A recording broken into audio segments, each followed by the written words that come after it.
What is up everyone, welcome back to the channel. Thank you for joining us. So we're going back to the rear wheel drives in this amazing BMW E30 6 328 M52 B30 build that we're busy with. In the last episode there was a mix up and I didn't include measuring the compression ratio while we were building the engine. So this video is going to be that. It's going to be slightly different and it's quite technical, but it shouldn't be too bad. Try and tag along if you enjoy this kind of stuff. Without further ado, let's jump straight into it.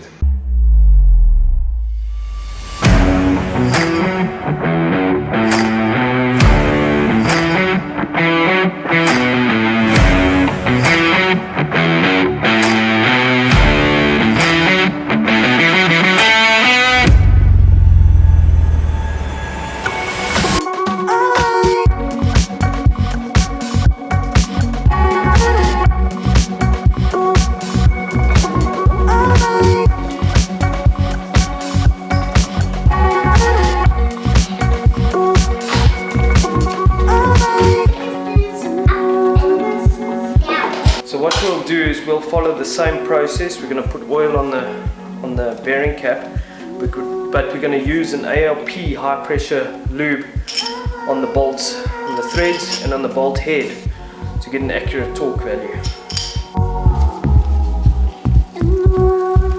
So there's some black grease. So that's black grease. Yep.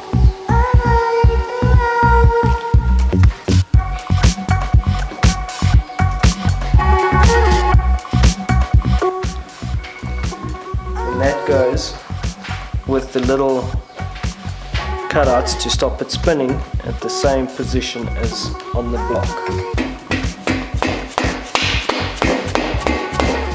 Then the bolts with the lube on it. Goes inside. Thank you.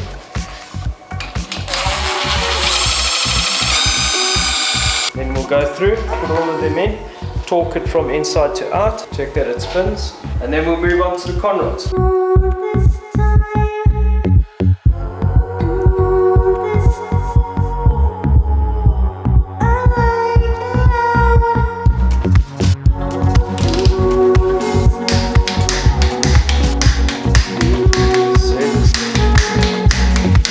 The important thing when torquing a bolt like this is that you need to start in one position and pull it until you feel it click.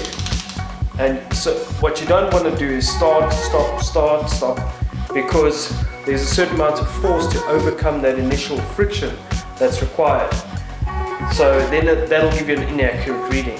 So you always you tighten the bolt up by hand or whatever until it takes, and you put the torque wrench on and you do it in one motion until it clicks. That'll give you the most accurate torque, like this.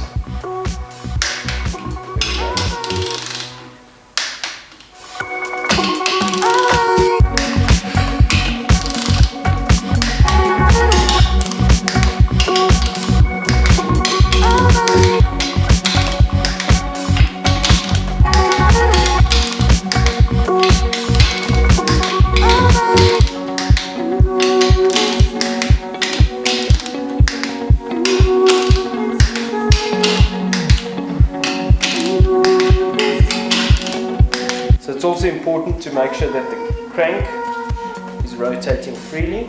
So there we go. 70 degrees. Alright, so I am just lubing everything up. You need to make sure that the gudgeon pin and the hold on and the piston have a lot of lube on them. Also need to make sure that the orientation is correct. Orientation is correct. That little clip goes on the exhaust side and the large valve pockets are on the intake side. Alright, so let's talk about piston rings. Now I've spoken about piston rings before. In general, we've re-sleeved the block.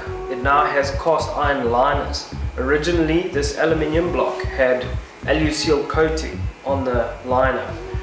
So when you have an aluseal coating, you need a cast iron ring. on the piston. So that's what the original engine came with, these cast iron piston rings. We needed new pistons, so we got 325 iron pistons, and there's, you know, the whole story behind that. And then when we re-sleeved the block, we can't use the original cast iron piston. You need a chrome ring to work on the cast iron liner. So when I ordered the piston rings for this motor, the first set of rings I received were these, and it was also the only rings I could get. It's a company called Power Torque. It's also not the best, but it is basically what it is. Problem is, these were cast iron rings, so I cannot use them. They are cast iron rings. I then went on a huge mission, and I spoke about it in one of the earlier videos. Anyway, cut a long story short, I contacted the importers of Hastings rings in South Africa because I could not get rings for this motor, for the bore size. What is it, 84.5. And eventually I contacted the importers. They managed to tell me that there were rings, because I wanted to get them to import the rings. At the same time, I ordered a set of rings from Australia. These rings took about 3 months to get here, but they finally did arrive. Now these are the correct rings. These are chrome rings, 84.5. Okay. When I eventually got the Hastings rings, I paid for them and they got delivered. The code for the Hastings ring set is 2C455720. That's 20 thou oversize. 2C denotes the chrome ring. There you can see. Now there's 2 sets of rings in each box, and guess what happened? One of the boxes is not a chrome set of rings. So after all of that, and after fighting with suppliers, the rings that I ordered from Australia are the only rings we can use, which is incredible to think. I mean, this is such a common engine. For sure it's older, but for like the Golf stuff, the 8 valve 2E 80Y AGGs, you can get any parts for them. I just found it fascinating, and I can't believe that even after we battled so much, I still get sent the wrong rings. So there's 2 sets I can use here. We can keep them as spare. Maybe I'll hunt around for a 3rd set, but today luckily we have rings. So we're going to use these are Guzzi. It's also a very good brand. I don't know if I'm pronouncing that right.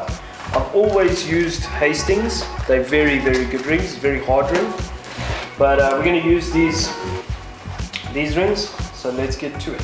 Okay, so I'm not going to go into too much detail about the rings, but basically there's 3 different types of rings. The bottom ring is like it's the oil ring. The second ring, or the middle ring, is the oil scraper, and then the top ring is the compression ring. So we're going to put the rings in, because what we are doing now is we're going to actually measure the compression of this motor, because I need to know what it is. So let's put the rings in one by one. I also normally like to gap the rings, so we'll have to check what the ring gap is now. Okay, so you always, whenever you're installing rings, you always clock the rings.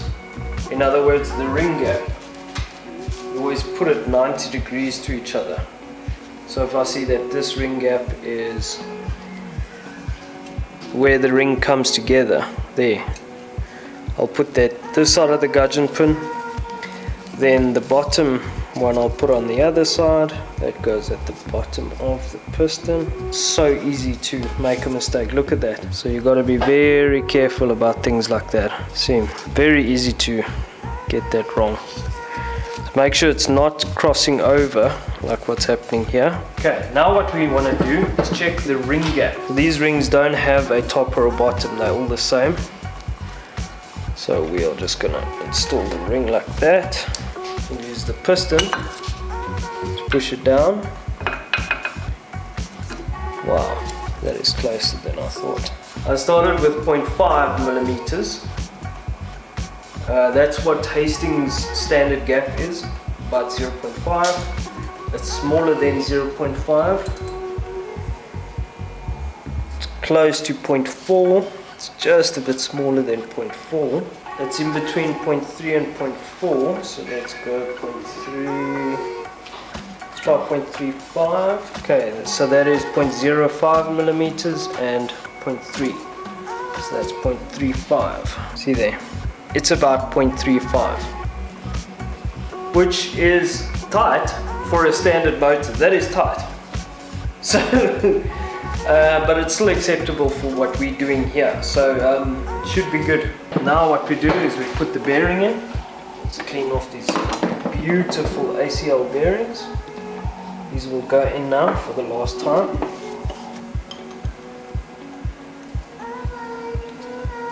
The purpose of, again, today is we're going to be measuring compression ratio. So the idea is we're going to put this piston in. Then we need to seal it somehow. So we're just going to use grease around the piston rings.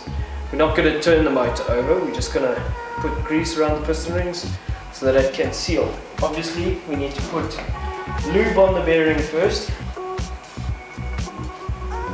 Put it in. So I do it on cylinder number 4. So 1, 2, 3, 4. Get the orientation of the piston correct. Intake is on this side, exhaust is on this side, and we've got to grease the whole thing. Rings in the right place. Lube is on the bearing. Okay, now we're going to use the ring squeeze.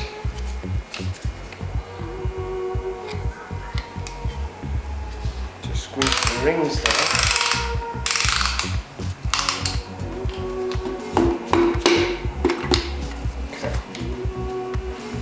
Now, it's fine. That's seated now. Okay.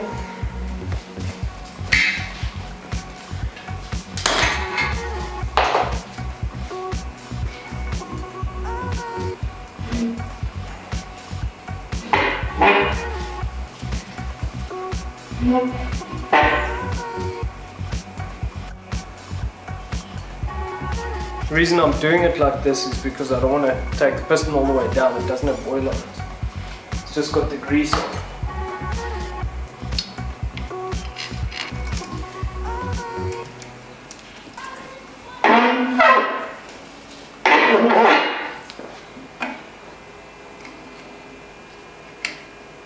So what we're doing now is we're going to lower the piston so that it is below the surface of the block, but we need to know exactly how much we lower it down by. So what we're going to do, we took 2 mils off of the step, so I think we're going to lower it by 3 mils, so we know that it is sufficiently below the deck.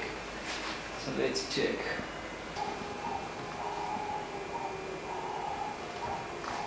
It's 1, 2. Okay, so we've dropped it 3 mils down. We're going to use that in our calculation. Now let's just see if it clears. So this is a piece of polycarb that I've cut, and it does clear. Alright, so I got me a burette, and we're going to be using this. This is 100 milliliters. It's 100 cc's. So this is glass, obviously we've got to be very careful with it. So we're going to be using paraffin for this, because the paraffin does not wash the grease away.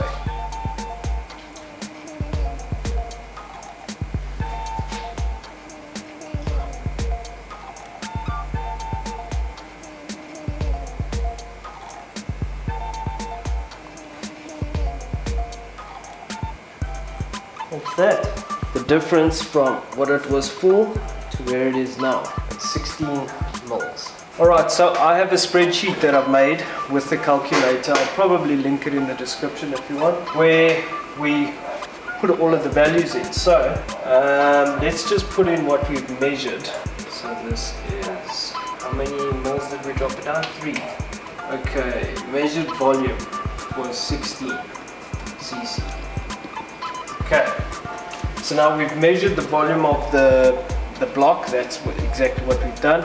We dropped it 3 mils down. I've put the 3 mils in my spreadsheet, and now we need to measure the cylinder head. But let's put the other parameters in first. So the ball we know is 84.5 millimeters. 0.5. The stroke, 3 liter stroke, I think is 96 mils. So we've got this measurement. We now need to clean everything up here.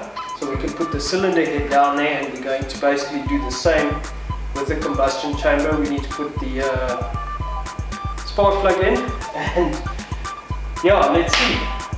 So we're just going to clean everything up here, get that measurement, we'll measure the head gasket, and we'll put it in and see what we got. So what we do, we use our device again, and then I've put the spark plug into cylinder number 4. This cylinder head was recently reconditioned, so all of the valve seats should seal. Sometimes if they don't, what you do is you put grease on the valve seat. I don't believe we're going to need to, but what we are doing is putting grease around the combustion chamber on the head so that it can seal. And then we will use our trusty burette. Okay, let's get the burette.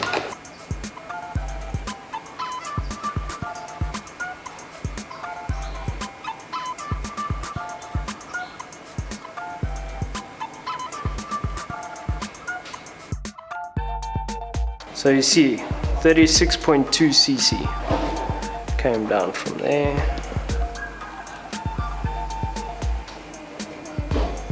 Alright, okay, so we know what the head gasket bore is. I measured it, it's 85 mils.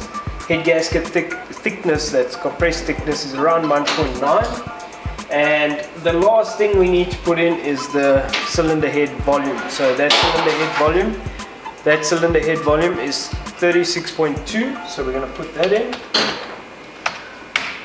Boom! That gives us a compression of 11.9 to 1. So that is more or less, I actually didn't know what it was going to be, but that's a pretty good number. It's a very stout number. We probably going to have to run octane booster because of that, but that's okay. We were chasing a high number. That means we should have some very, very good torque. It's also a 3014cc motor. So yeah, I'm going to link this in the description. I'll keep it in a Google Drive somewhere. And then from here we're just going to climb in and really just knock out the rest of the build. I'm not really going to record much of it. I might just put a GoPro or something up, and then we can do a fast forward stream. What do you call that thing? Time lapse. So that's going to be a wrap on this video, guys. Thank you so much for watching. We got a decent number, 11.9 to 1. And it is sure to be a killer, or hopefully a tire ripper. So the guys at the coast, we here in Pretoria, Gauteng, whatever, we are at altitude 1500 meters above sea level. The guys at the coast with similar setups, not as much compression, perhaps not the same cams, they're making 200 plus kilowatts on the wheels. So you know, up here you have to take away around 18%, but that means that there's a good chance that this car is going to make over 200 kilowatts at the coast, and that relates to about 160-ish here. I don't want to get too ambitious, because this build was not about power. This build was more about reliability and torque, drive the car in the torque. That's why we went for the 3-liter crank. So I'm super excited to finally get this thing on the dyno. From here, in the next BMW episode, we're gonna pretty much button up the rest of the car, and then yeah, get the thing finished. So thank you so much for watching. If you finished if you watched this far, and thank you for all the support. Please, you know what to do if you like this, but otherwise we've got some more front wheel drive stuff coming, we've got some more BMW stuff coming, and we're going to hopefully hit the track with this car soon. So thank you guys, ciao.